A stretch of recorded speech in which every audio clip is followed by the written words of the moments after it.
Flowers, shrubs, and grasses grace the fairgrounds in more than 50 gardens. Many of the gardens greet fairgoers at the entryways to the fairgrounds. They soften the look of buildings and line many sidewalks.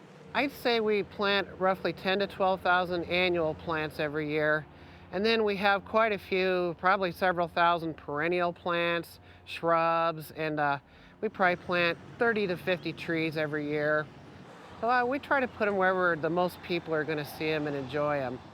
Bob Cooper says he spends up to $7,000 a year on annual plants and several thousands more on perennials, shrubs, and trees.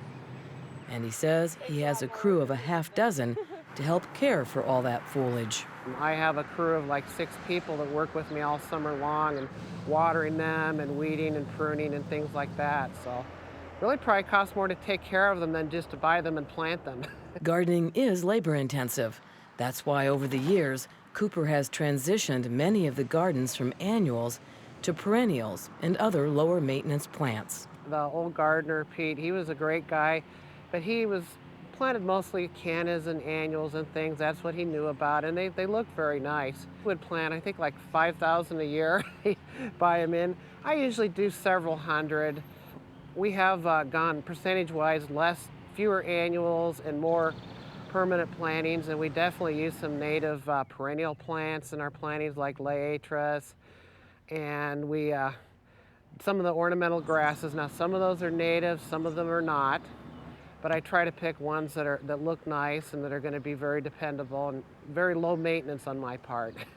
Cooper says he also tries to choose flowers and plants that will bloom during the fair time, but that isn't always easy.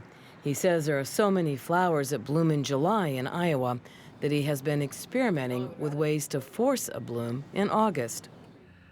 Well, this is one of the hardy roses that we grow here at the fair, and we have hundreds of them. They've bloomed once already. That's what all these are.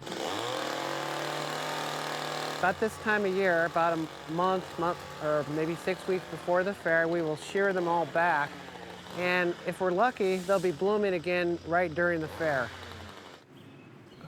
My favorite flower that I use an awful lot of would be New Look celosia. It has red leaves and red flowers, and we don't seem to be able to kill it no matter what we do to it. So that's one of my favorites. There's several others, like Vinca is a good one, and Dusty Miller. They seem to be indestructible. And I always try some maybe slightly exotic or uncommon things now and then, but sometimes they work, sometimes they don't. So those are my real, dependable standbys that I use every year.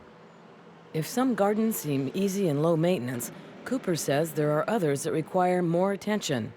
One in particular has flowers planted to form the numbers 2009. It was a garden started in the early 2000s as a countdown to the fair's sesquicentennial in 2004. After that year, Cooper considered eliminating the garden, but his wife said no. And it's kind of hard to plant it and take care of it.